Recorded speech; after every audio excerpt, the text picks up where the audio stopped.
Connell, thank you. As you said, our breaking news coverage continues here on NewsNation. I'm Blake Berman in Washington tonight. A town and a country rocked by the horrific scene in Orem, Utah today. Senseless political violence. Charlie Kirk, the influential conservative activist who founded Turning Point USA at just 18 years old, a powerful force in Republican politics, revered by many on college campuses across the country and inside the White House, inside the Oval Office, shot and killed today at an event at Utah Valley University.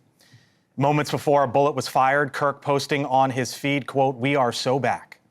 Utah Valley University is fired up and ready for the first stop back on the American Comeback Tour. The Charlie Kirk Show's TikTok feed, which has more than 7 million followers, posting this as that event began. That's a lot of people, Utah, tell you what.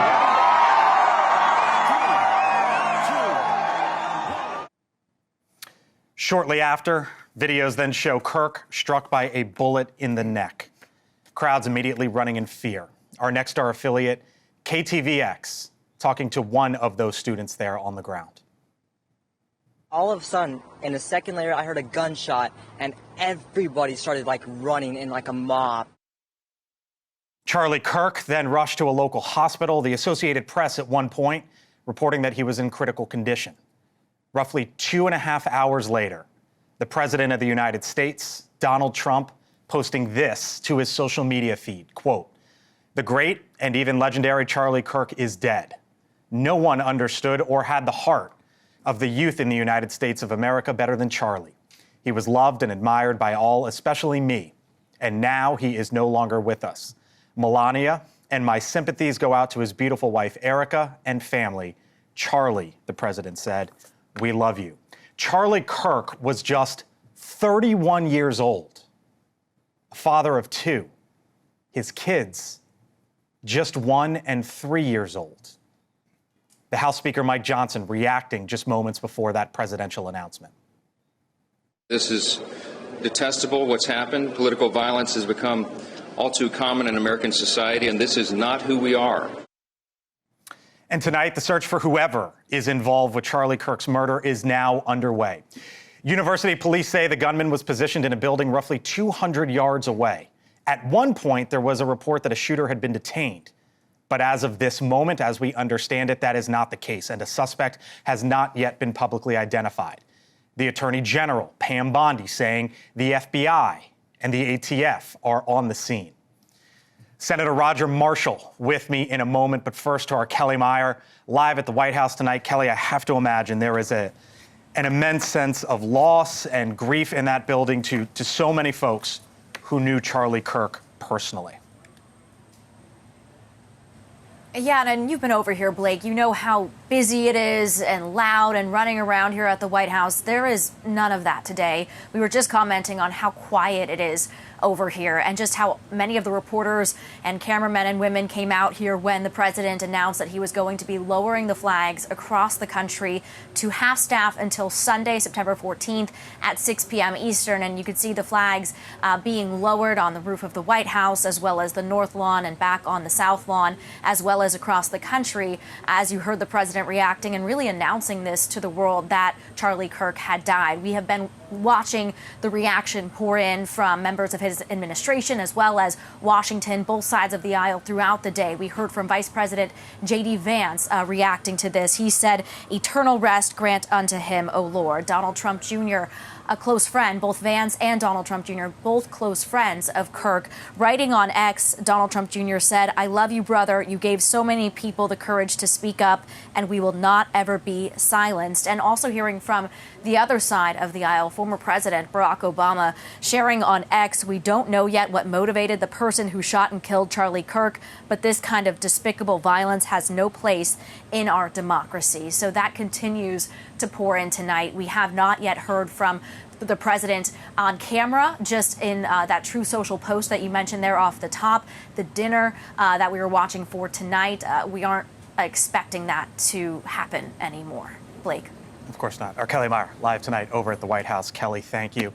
With me now here on the Hill, the Republican senator from the state of Kansas, Roger Marshall, with us once again. Senator, it's nice to see you in person. I hate it that it's under these circumstances. Charlie Kirk, you knew him. You were on a show recently.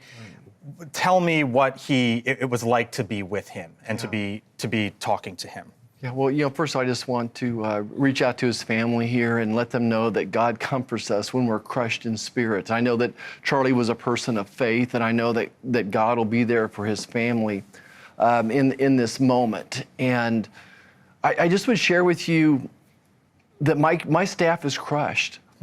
That there's a bastion of young conservatives here, as you could imagine. People out here, follow Charlie. I mean, they are his age, they're his generation, and they are absolutely crushed.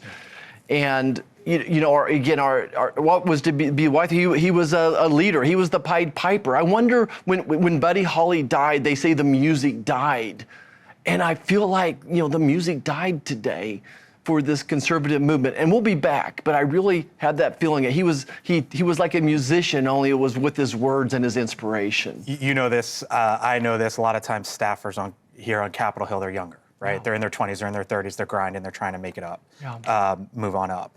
It strikes me that you say your staff is crushed. Yeah. Can you explain to our audience sort of what he meant for young conservatives and that movement? I mean, this guy was doing things on campus. He started a new movement. If you think, he drops out of college. He's in his 20s. He starts this Turning Point USA. At 18 years old. Just a teenager. And he takes on the entire establishment of woke universities. And kids were wondering, what's going on here? What happened to my university that used to be, we talked about agriculture and engineering, and all of a sudden we're talking about political discord or whatever. So youngsters today looked up to Charlie, that he was leading this movement. There are the number of young Republican conservatives out there is just exploding right now. And he was one of those beacons out there that they looked up to. You would go on his show. I believe you were on there earlier this summer or late spring. What was that like? Well, I think it's, he's one of those people, sometimes people take from you. And he was a person that would actually fill you with hope. My prayer every morning is I'd be a message of hope. And he was one of those people that would give you hope as well. And it just was an inspiration for me. Like, that's who I'm fighting for. Here I am, he's my children's age. So that's the generation. And now my grandkids, so his kids would be his same age as my grandkids. So he's an inspiration that I knew that I was leaving this world better than I found it. And then we were back. We really were back again. And that being conservative was okay. That fighting for traditional Kansas family values were once again okay. We've seen the reactions pour in from both sides of the political aisle, folks who aren't even political. What do you make of what you've heard today? Yeah, I'm still sorting it out like you are. Certainly there's no place for political violence here. And I'm sitting there today, looking in the mirror. Am I part of the problem here?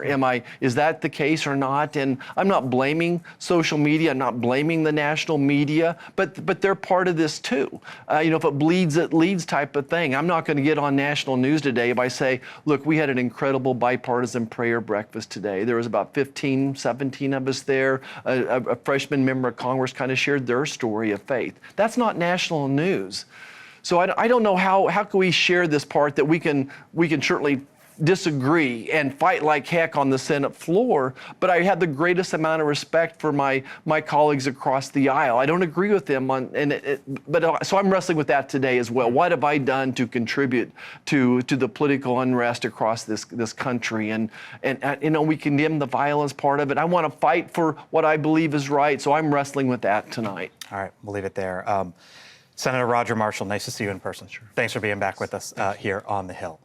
Joining me now, Chris Stirewalt, host of the Hill Sunday, senior fellow at the American Enterprise Institute. Chris, hello. You and I were chatting a little while ago. By the way, I want to let our audience know that we're expecting the governor of Utah, Spencer Cox, law enforcement as well, any moment now. And when that happens, you'll watch and listen along with us. You knew Charlie Kirk. You've knew him for a while, a long time ago. As I mentioned, he started this when he was 18, at least publicly. What were your sort of first impressions when you had met him as a youngster? Well, there's something I can't let go past without commenting on it, is that what Senator Marshall just said You don't hear it enough in Washington, D.C. And the fact that we just heard a sitting Republican senator, a person in the majority party, a person of power, and a person who doesn't have to do it say, I'm looking at myself. I thought that was... I'm looking bring the senator back. Do you mind hanging with us for a second? No.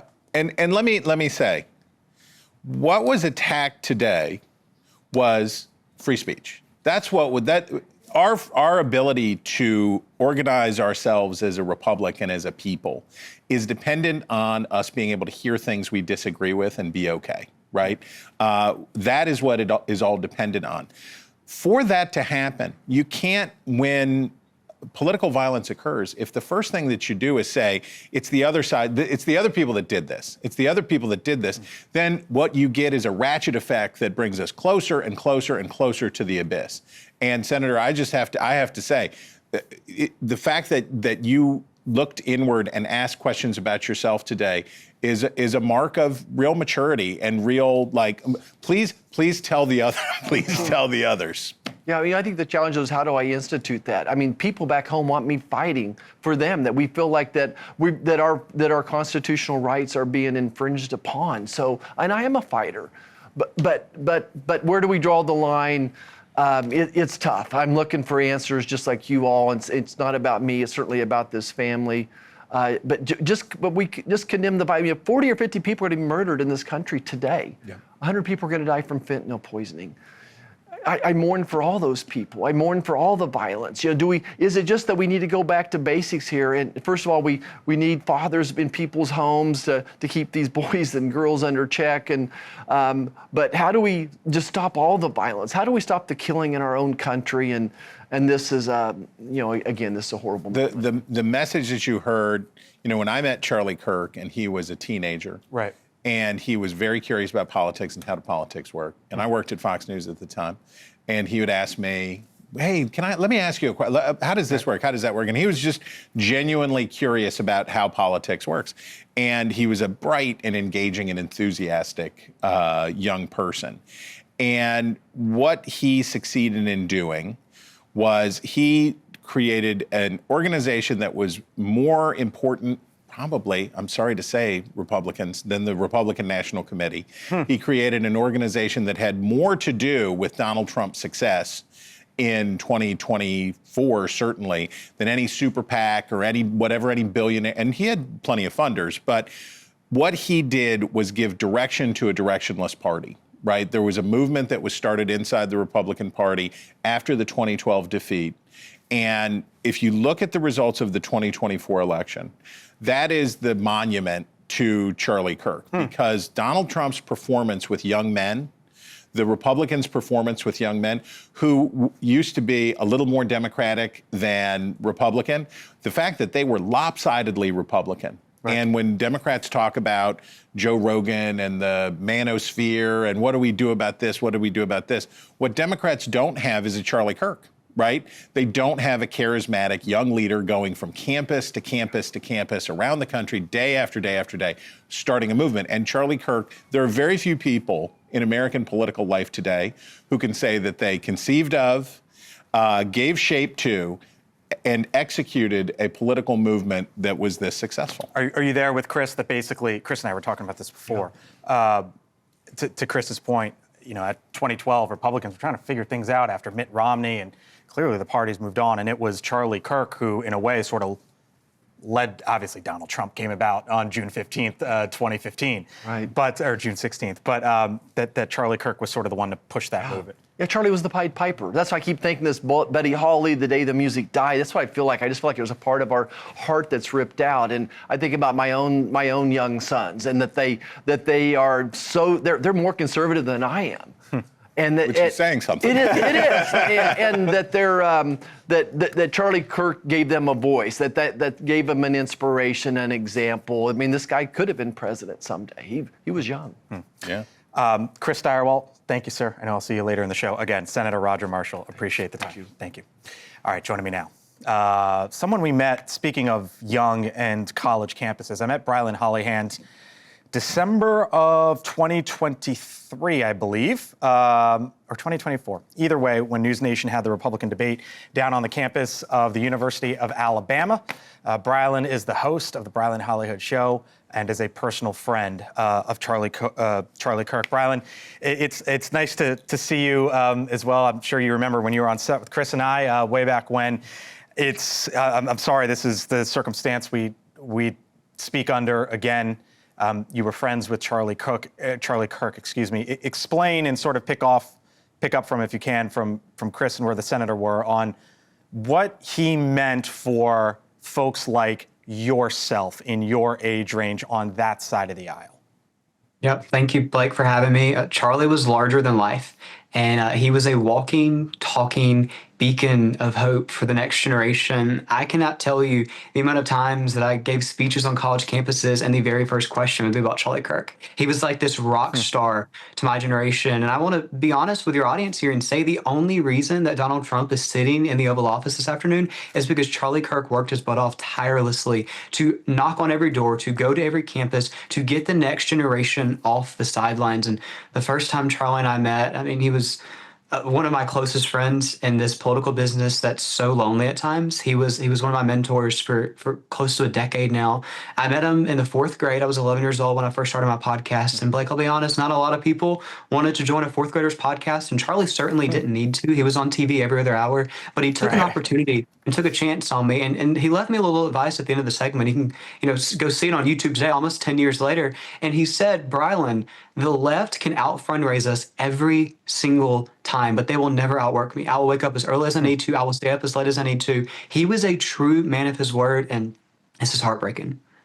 What'd you learn from him? That he put his faith above everything else. And I got to say, it's been a mix of emotions this afternoon of like a lot of anger and a lot of frustration and a lot of heartbreak and sadness as I just get phone calls from family and friends and just these mutuals. But the biggest thing that stands out is I want Charlie to be remembered as a man of faith, because that's what he was at the end of the day. You understand like the hectic campaign schedule of like crisscrossing the country and flying from state to state. You couldn't get a hold of Charlie on Sundays or book him for an event or a media interview on Sundays because he went home, he took his wife and kids to church, and he turned his phone off. That was the true man he was. Imagine the millions of dollars in speaking fees and TV hits and book opportunities that he missed out on because he respected the Sabbath. And that was his true personality. Nobody knew that. He didn't talk about that on his podcast. He doesn't make that like some public thing for people to praise him for. That was just Charlie being Charlie, and a lot of people will pay tribute to him and remember him. That's the Charlie I'll be remembering this week. Started Turning Point USA, as I mentioned, then the sort of the political wing of that, and then Turning Point Faith, to your point as well. You mentioned your friends, and you're in college still, I believe, Brylan. What are your friends saying? Yeah, I'm a freshman at Auburn University. I was just leaving a class and got a phone call from a mutual friend giving a report from the hospital and just, broke down of just how heartbreaking this is for not only like our movement or our party, but for the country. And I got to tell you, like my phone is so blowing up right now with text messages that I can't open the message app. And so many of them are young people on college campuses saying, what can we do? How can we get involved? What can we do to make sure that his legacy is not just a memory, but a blessing for our party and something that we can kind of pick up the baton and keep fighting, because so many people could look at this. And I'll tell you this, I'm speaking at a college campus event just this weekend. My team's wanting me to call and cancel and say this is a security risk, but we're looking at this as an effort of, hey, let's get off the sidelines. Let's do what Charlie would have wanted us to do. As heartbreaking, as emotional, and as difficult it's going to be to get behind a microphone and carry out his legacy, that's what Gen Z's tasked with today. And we can go one way of anger, or we can go one way of remembering him that way. Brylan Hollihan, I mentioned I met you at Alabama. I'm glad I didn't assume that you just went to college there. A freshman over at Auburn University in the great state of Alabama. Brylan, it's nice to see you. I wish you all the best. I have no doubt we'll be talking again soon. Thank you. Thank you. Charlie Kirk was sitting under a white tent emblazoned with the slogans, "The American Comeback" and "Prove Me Wrong," when he was murdered. It was part of the first stop of the new tour that he was doing. Trump 47 hats on display at the table. Kirk founded, as I mentioned, Turning Point USA in 2012 to counter, as he sees it, liberalism on college campuses with conservative ideals and faith-based messages. The organization has a presence now on more than 3,500 campuses, just about anywhere you go. Kirk traveled the country to inspire and motivate young conservative voters. Speaking to you in my personal capacity tonight as a 26-year-old, I see the angst of young people as well as the challenges facing new parents. I am here tonight to tell you, to warn you, that this election is a decision between preserving America as we know it and eliminating everything that we love. Joining us now with more on Charlie Kirk's impact on the young conservative movement, Lauren Wright, political scientist at Princeton University, NewsNation contributor as well, and Batya Ungar-Sargon, host of Batya here on NewsNation. Hello to you both, Lauren, Batya. Lauren, I'll get to you in a moment here. Batya, you knew Charlie Kirk. You had, I believe, appeared on his platform several times. I see the distress in your in you right now. How are you doing, and how are you processing all of this? Thank you so much for having me. It's an honor to be here with you. It's very devastating. He was a giant of a human being. He had me on his show repeatedly, even though he didn't agree with me about everything. He was not afraid to open his platform and his audience up to somebody who he thought had something to say, even if we didn't agree about everything. And he was always so kind to me. And when I think about this legacy he has, it's very easy to sit at home in your home studio and do a podcast, right? Kind of speak out into the ether. He went and faced people down out of this kind of kindness and confidence. His faith played a role in it. And he listened. He wanted to hear where the people he disagreed with were coming from, and he believed he could persuade them. It's just such an unbelievable legacy. It is so deeply American. And that's what I'm going to remember most about him. Lauren, you're a professor on one of the most elite college campuses in the world. Yeah. There at Princeton. And as we've talked about, as you just saw there from Brylan, I wonder from your perspective tonight how you view what Charlie Kirk was able to build over more than a decade.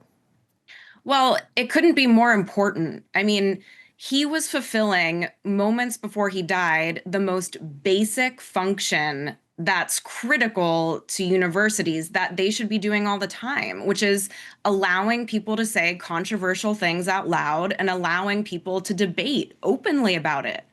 And there weren't many people on the right that were able to articulate bravely some of the more controversial ideas he had or were embarrassed to speak about them. That's certainly the case with a lot of the conservative students at Princeton. But this is also really bad for the political left. I mean, because when you don't have a powerful message coming from the other party to make you think about your own positions, everyone is intellectually weakened. And so it's a really sad day for the political right, the political left, young people, and universities as a whole. I mean, this kind of stuff that he did on campuses should be happening all the time. And he was killed for it. I just can't even believe it. It's very disturbing. Lauren Wright, with us tonight, Batya Ungar-Sargon with us as well. Batya, Lauren, appreciate it. I'll see you both soon. Thank you. Here Thanks. on the Hill. We're going to head a commercial break real quick. We're anticipating the governor of Utah, Spencer Cox, to speak momentarily. Law enforcement, there is now a manhunt underway in the state of Utah to try to find whoever is behind this. And as we head to break here and continue to talk about Charlie Kirk and the events that unfolded as you look there live in the state of Utah, and all that he meant politically for conservatives and for young people in this country on that side of the aisle. Keep in mind tonight that he was a husband and a father, children just 1 and 3 years old. Charlie Kirk dead at the age of 31, and our coverage continues.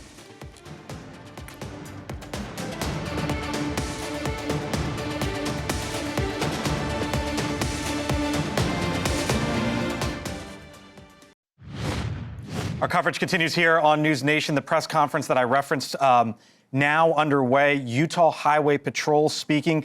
The Associated Press is reporting tonight that the suspect in the murder of Charlie Kirk is now in custody. We listen live in the state of Utah. Along with the Federal Bureau of Investigation, we are working in unison with the County Sheriff's Office, the local police department, and the University Police Department, all of which have been very cooperative and fully engaged in this process. Shortly after the shooting, we did have a suspect in custody, George Zinn, but he was released from custody after we identified that he did not match the shooting suspect and was not an accurate person of interest. However, he has been booked into the county jail by Utah Valley University Police Department for obstruction of justice. We do still have an active investigation for the person of interest. This incident occurred with a large crowd around. There was one shot fired and one victim. While the suspect is at large, we believe this was a targeted attack towards one individual. This is a tragic moment in our state and in our country. As we heal, we encourage everyone who is struggling with news of the incident to call 988, our state mental health crisis line. In addition to that, our partners with the FBI will also be discussing other ways we can communicate through the public for tips and other information. Thank you.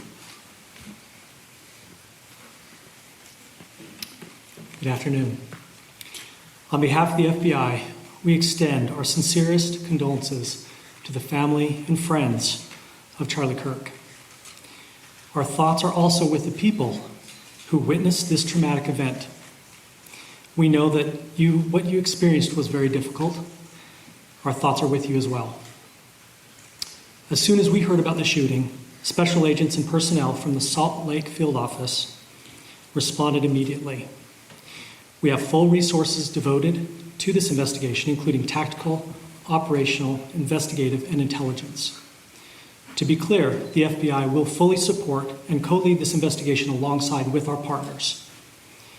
We are working on setting up a digital media tip line, and as soon as it's established, we'll get that information out to everyone. I know there's a lot of questions. This is very much an active case, and this investigation is in its early stages. We are following all the leads and all the evidence. If anyone has any information, please report it to the FBI or local law enforcement. Thank you. On behalf of President Tumenez, who we've been communicating with, and she's on her way back right now, I say that on behalf of Utah Valley University, we are shocked and saddened by the tragic passing of Charlie Kirk.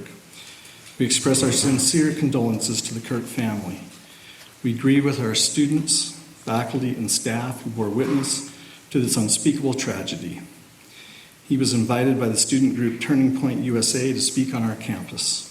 We firmly believe that UVU is a place to share ideas and to debate openly and respectfully. Any attempt to infringe on those rights has no place here. We do not condone any form of violence at UVU and seek to make our campus a safe place for all. Ladies and gentlemen, thank you for joining us on this dark and tragic occasion. I want to thank our law enforcement officers who are leading this investigation, starting with Chief Long and his response here with the UVU Police Department. We're grateful for your leadership and your team. And again, to the speakers that you've just heard from who are co-leading this investigation. I also want to recognize Sheriff Mike Smith, who has been an invaluable partner as this investigation moves forward. I've been in touch with President Trump, with FBI Director Kash Patel. We are completely aligned with our state and federal partners as we work through this case. Now, this is a dark day for our state. It's a tragic day for our nation. And I want to be very clear that this is a political assassination. We are celebrating 250 years of the founding of this great nation. that founding document, the Declaration of Independence, that this great experiment on which we embarked together 250 years ago, that we are endowed by our Creator with certain unalienable rights. The first one of those is life. And today, a life was taken. Charlie Kirk was first and foremost a husband and a dad to 2 young children.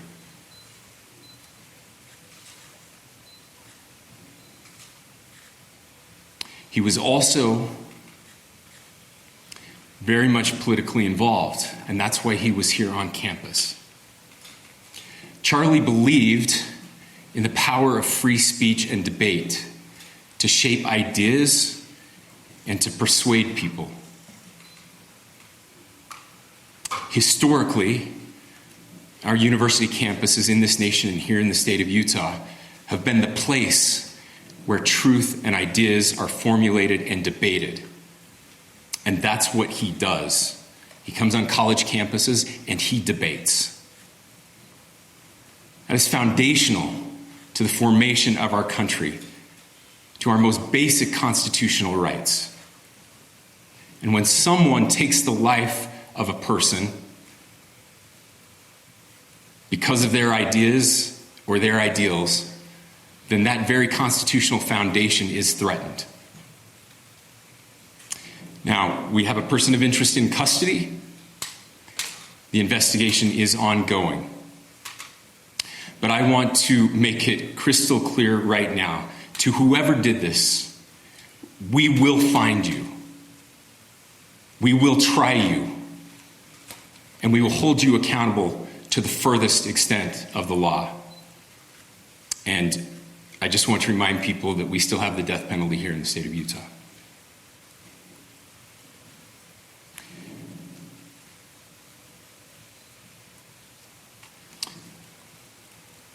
Our nation is broken. We've had political assassinations recently in Minnesota. We had an attempted assassination on the governor of Pennsylvania. And we had an attempted assassination on a presidential candidate and former president of the United States, and now current president of the United States. Nothing I say can unite us as a country. Nothing I can say right now can fix what is broken. Nothing I can say can bring back Charlie Kirk. Our hearts are broken. We mourn with his wife, his children, his family, his friends. We mourn as a nation. If anyone in the sound of my voice celebrated even a little bit at the news of this shooting, I would beg you to look in the mirror and to see if you can find a better angel in there somewhere. I don't care what his politics are. I care that he was an American. We desperately need our country. We desperately need leaders in our country. But more than the leaders, we just need every single person in this country to think about where we are and where we want to be. To ask ourselves, is this it? Is this what 250 years has wrought on us? I pray that that's not the case. I pray that those who hated what Charlie Kirk stood for will put down their social media and their pens and pray for his family, and that all of us will try to find a way to stop hating our fellow Americans. With that, we're happy to take a few questions. The FBI director is posting that a suspect is in custody. I would just like clarification. Do you or do you not have a suspected shooter in custody? We have a person of interest in custody that is being interviewed right now. That is not George Zinn. That is not George Zinn. Okay. That is correct. Are you still searching or looking for another shooter or anybody else related to this? Yes, we are actively looking for anyone and everyone who has any possible information relating to this shooting. Can you tell us details about the suspect being taken into custody? Where, how long ago? We cannot at this point, but we will get you that information when we can. Is there believed to be a second individual involved in the shooting? At this point, there is no information that would lead us to believe that there is a second person involved. Do we have a description of the possible shooter?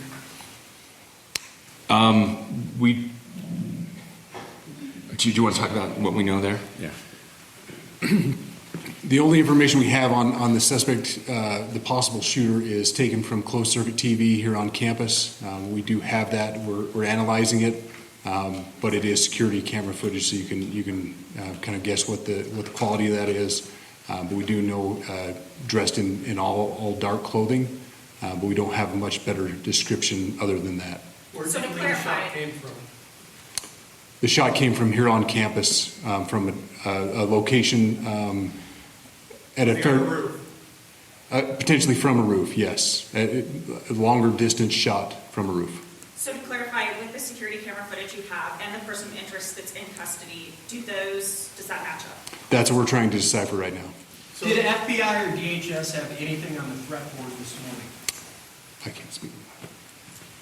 I'll just say that the investigation's ongoing, and as soon as we have further information, we will be sure to release it. Any indications of foreign intelligence involvement? As of now, I can't comment on any of that. Thank you. Can you talk a little bit about the security of the event itself? Who was there security-wise, and what happens on these kind of events? Chief Long.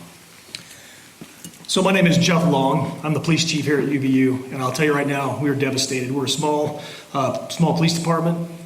We have a very large campus. We have over 40,000 students, and we love our students. We love our visitors, and we're devastated by what happened today. This is the police chief's nightmare. I'm very saddened for the Kirk family. I know his wife and parents found out about this. Obviously he's away from home. He's here in Utah. They find out by a police officer that visits their home. That's tragic. Nobody wants that. But I can tell you about our venue today. This was an open venue. This was outside. We did have 6 officers working that event. We had probably over 3,000 people that were in attendance. It sat down in kind of a bowl area here on the central campus. We have a waterfall area. And so he was kind of in a lower area, surrounded by buildings. We had some plainclothes police officers that were in the crowd as well. We train for these things, and you think you have things covered, and these things, unfortunately, they happen. You try to get your bases covered, and unfortunately today we didn't. And because of that, we had this tragic incident. So we did have officers there. We had Charlie Kirk's team. He has a security team that travels with him, and they were here with him when he was shot.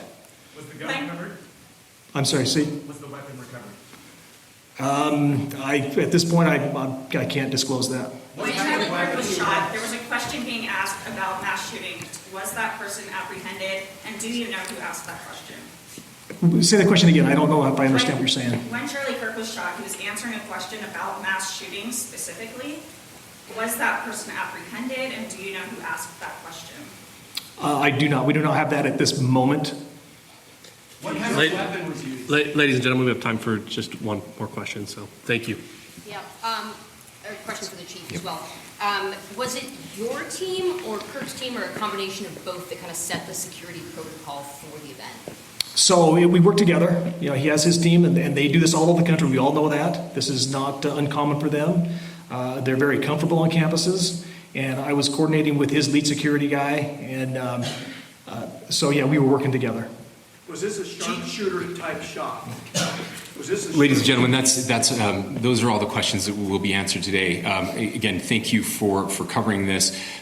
We will be updating you as soon as we have additional information through normal channels, working with law enforcement. Again, our deepest condolences to the Kirk family and to the students who were there today. I would just ask everyone everywhere to please pray for their family and to pray for our country. We need it now more than ever. Thank you. We have just been listening to law enforcement, the governor there as well of the state of Utah, with an update on the murder of Charlie Kirk and the law enforcement activities that have since transpired since that shooting this afternoon involving the 31-year-old Kirk. According to authorities, as you just heard there, they have a person of interest in custody. The FBI director, Kash Patel, describing that person as a suspect, but authorities there saying it is a person of interest. They do not believe at this point that there is a second shooter involved in what happened in Orem, Utah earlier today. But as you might imagine, this investigation is still very much active, very much ongoing. You heard from the governor there, Spencer Cox, and what he had to say. It's comments that probably everyone in this country, no matter if you are on the political left, the political right, somewhere in the middle, or can't stand politics to begin with, should listen to. The governor saying of Charlie Kirk, quote, "I don't care what his politics are. I care that he's an American." Spencer Cox also noting the upcoming 250-year anniversary of America, saying, quote, "Is this what 250 years has brought on us? I pray that's not the case." The governor describing this as a quote-unquote political assassination, also adding, quote, "Charlie Kirk was first and foremost a dad to 2 young children." Full panel here with me now. Kurt Bardella, NewsNation contributor. Aaron McGuire is a Republican strategist. Chris Steyerwalt, host of the Hill Sunday, senior fellow at the American Enterprise Institute, and Julia Manchester, national political reporter for The Hill. Hello to you all. Thanks for being here as we take all of this in. Chris, Spencer Cox there speaking to the country. Spencer Cox has devoted a lot of political capital and a lot of time into the project of trying to have a more decent discourse in the United States. And we should remember that the remarkable success of Charlie Kirk was rooted in discourse, right? Mm-hmm. It was pugnacious discourse, but it was discourse that he wanted to go from campus to campus. The other thing that Cox said that struck me as very valuable is he said, if you felt the least bit happy or you celebrated the least bit at this, take a look at yourself. And look, I would just say, if you're a person who had positive feelings about Luigi Mangione, if you're a person who thought that Ashley Babbitt was in the right place doing the right thing, if you think that she was martyred for a worthy cause, you have to understand that the path of madness that this will take us to, right? It won't be one side or the other's fault. It will be the fault of a nation that lost its way. It will be the fault of a nation that was no longer able to engage with one another without violence, with any sort of decency, or with any, most importantly, humanity. And I echo and second everything that the governor said. Yeah, I mean, the mention of Luigi Mangione, who assassinated or is accused of assassinating the CEO of United Healthcare, the attack on the Capitol on January 6th. These are just some of the latest examples we've seen of political violence in this country. And you know, I've had this conversation with people for a few years now, but it seems to ring true today. It seems like we've entered an era into this country, and it's not a mere image, but a lot of people like to compare the era we're in now to the 1960s. We see the assassination attempts or assassinations of these major political figures, these activists who have a major impact on our political discourse and our culture. And it's not from, you know, it's not left versus right. We see it on both sides of the aisle. And, you know, we got through it. The U.S. got through it in the 1960s. I don't know what's going to happen happen next? Because we often hear, and we're hearing it today, all of these lawmakers, all of these politicians coming out and saying, lower the temperature, lower the temperature. Well, we said that last year during the first assassination attempt against President Trump. What are we seeing now? I've known you for years, Aaron. First thing I said to you today when I saw you, I asked you how you're doing because I know that you know Charlie Kirk. You knew him, had interacted with him. Mm-hmm. Your thoughts tonight as we try to take all of this in? First and foremost, my heart and my prayers go to him, of his family, his wife. She is now a widow. She has 2 children of her own she's going to be raising with the memory of her husband over them the entire time.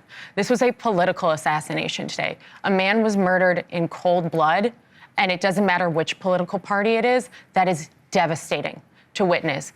Charlie was a man who made an incredible impact on the conservative movement in this country. He brought young people to a movement that up until that point were being resoundingly rejected. Republicans were not bringing in younger voters. Charlie met them, brought them in, and continued a conversation with them. And then when he was continuously challenged by the left about his believing, about his ideology, he went to these college campuses and would take on anybody in a respectful fashion to argue his points. He died doing what he was trying to do for this country, which was increase the dialogue and conversation in a respectful manner. And he was murdered for it in front of people today. My heart breaks. And there is an entire generation of young conservatives now who just watched a man that they very much idolized be murdered. And that will have a large impact on the conservative movement and on Republican politics for generations to come. My heart is absolutely broken for him and his family. And I hope this is a political reckoning in this country. I hope that when everybody says, turn the temperature down, remember that's a person. I've been the threat of targets before. I'm sure everybody on this panel at some point has been a threat of a political target for having an opinion. It's not okay in this country. Shouldn't happen to anybody. And this is the outcome when it doesn't come down.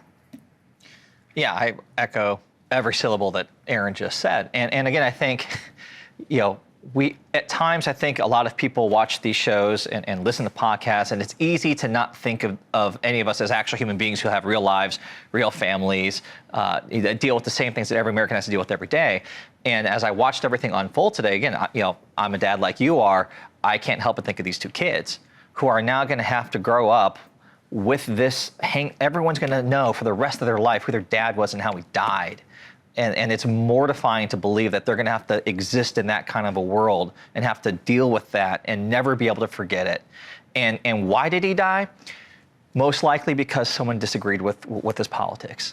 That is abhorrent. That is terrible. And any single person out there who derived any sense of joy or satisfaction or is in any way cheering this on, let me tell you, if you think that the answer to a disagreement about the direction of our country is to use violence and terrorism to get your way, first of all, you are not an American. Second of all, you are actually harming the things that you reportedly believe in. You are setting your own cause back. You are your own worst enemy. And this is not the type of country we should have. And I hope that everyone across the board heeds this warning. It's right in front of us now. This isn't hypothetical. This is happening right now. We have the power to not be this country, to not go in this direction. I hope we heed it, and I hope that we don't end up in a situation where people on both sides are just continuing to escalate, because the consequences of that are tragic. Joining me now, Arif Halabi is a national security analyst, personal friend of Charlie Kirk, with us tonight here on the Hill. Arif, thank you for joining us. I am so sorry it is under these circumstances. You are a friend of Charlie Kirk. How will you remember him? Charlie was very powerful in his ability to argue and discuss points and to do so in a respectful manner. Look, his words were the bridge that took violence and really one side's violence. It's so funny how many times people say, oh, both sides. Oh, it's tit for tat. And when the words of Ashley Babbitt, I love you, Chris. I listen to you all the time, watch you all the time, but you're just wrong. Ashley Babbitt was murdered. There's no question about it. I was a law enforcement officer. You're not allowed to. I don't want to. I want to focus here on Charlie Kirk. We'll focus on this. Yeah, for sure. Listen, Charlie Kirk was a man who understood the power of words and the power of understanding. Very important. The power of understanding that there's a level and a place where we can agree to disagree. And you cannot use moral equivalence across the board when it's one side doing this. Listen, I love everybody on the panel. You guys understand, but privately, you know the truth. We do. Charlie and I would have conversations about what the direction of the country was. I would share with him some times when I was on the police department in Los Angeles before I retired. And we talked about how violence escalated during the riots in Los Angeles and how you saw the irresponsibility of the politicians, from the mayor to the governor to various people, city council, et cetera. And that led to people going out onto the street. That's very important to understand. The messaging, we are powerful. I have a radio show now for 22 years. We are powerful in the media. Your words matter. If you don't think that there are people that are unhinged out there and 51%, 49 can be flipped one way or the other, Charlie knew that.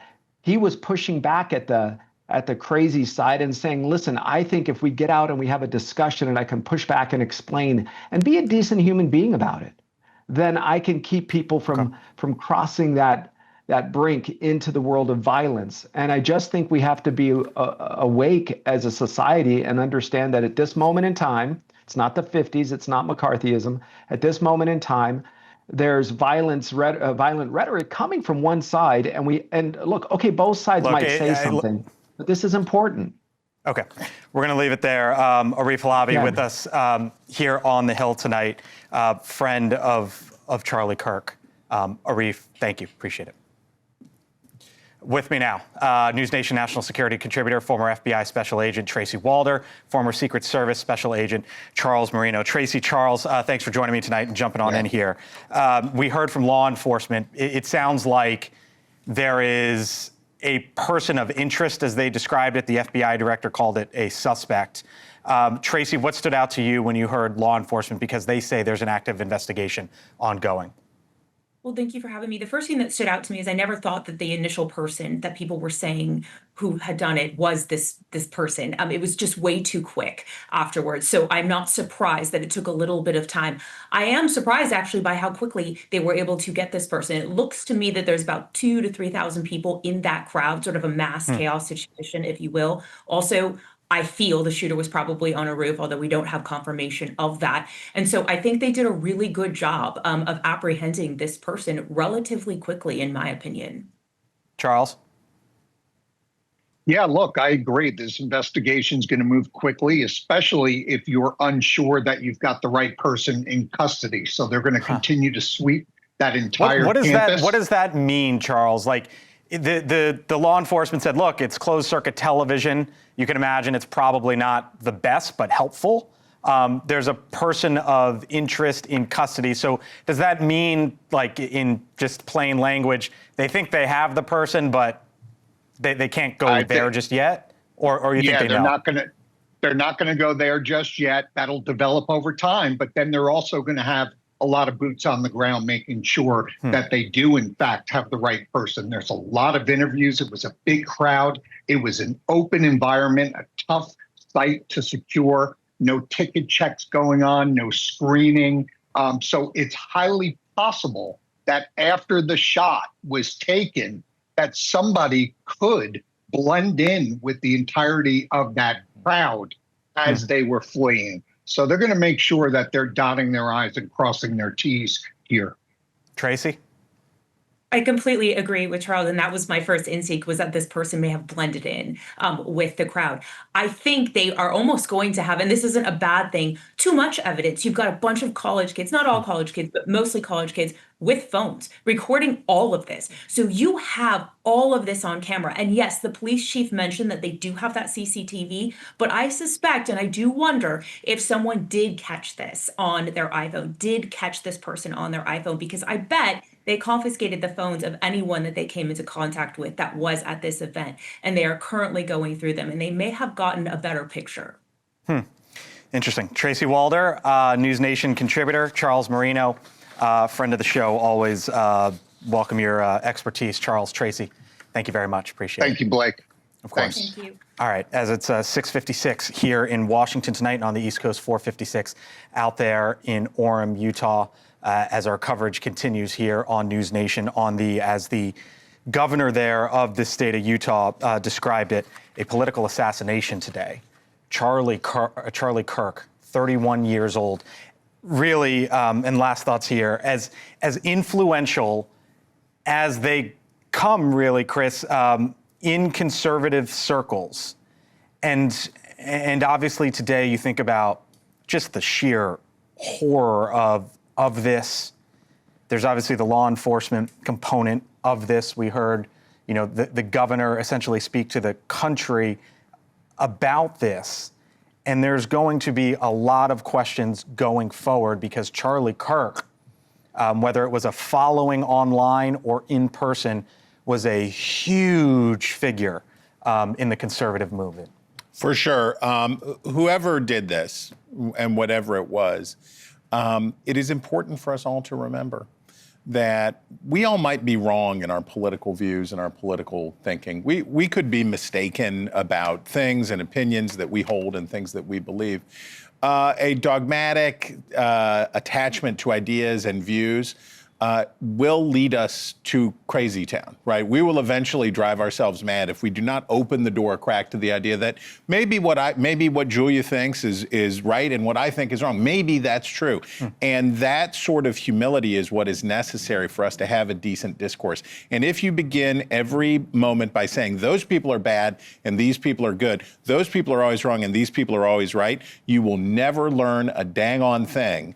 And for all the young hippies who ever went out and argued with Charlie Kirk, I bet they came away smarter and better for having engaged in that discourse and done that than if they would have just stayed online and talked with people they agreed with and said that it was good. So be open to the possibility that you might be wrong. Talk to somebody you disagree with and treat them like a human being. If you want to honor Charlie Kirk's legacy tonight, try that. And be open to the possibility that you may not change their mind. I think oftentimes people enter into these political conversations thinking they're going to convert this person to their beliefs. It just doesn't happen that way. I think Charlie Kirk was aware of it. I'm sure his liberal counterparts at these events were aware of it. So I think we just all have to remember that. Yeah, I think pluralism is the key to our democracy. It's okay to have differing views. It makes us healthy. It makes us better. And if you disagree with me, that doesn't make you my enemy. It doesn't make you an enemy of this country. It doesn't mean you should be run out of this country. Expressing differing viewpoints is what our country was built on. It's what makes us stronger. I think that the takeaway we should all have, and anybody that's watching any political TV this evening, is that these are people. The President of the United States, Donald Trump, is a man and a father and a husband and a grandfather. Charlie Kirk is a brother and a son and a husband and a man. And everybody you see on TV is a person with a family and a personality. And it's devastating that one of those was taken away today because of their political beliefs. It was just afternoon in Utah this afternoon. Charlie Kirk was launching the first of a tour where he was going to go to university to university to university. There were thousands there in attendance. And all of a sudden, as we understand it tonight, an assassin from a roof fired a bullet and took the life of a 31-year-old man, took the life of a husband, took the life of a father. There are 2 children tonight, just 1 and 3 years old, who lost their father. We'll be back here tomorrow on the Hill. I'm Blake Berman. Our coverage continues here on NewsNation. Elizabeth Vargas picks it up from here.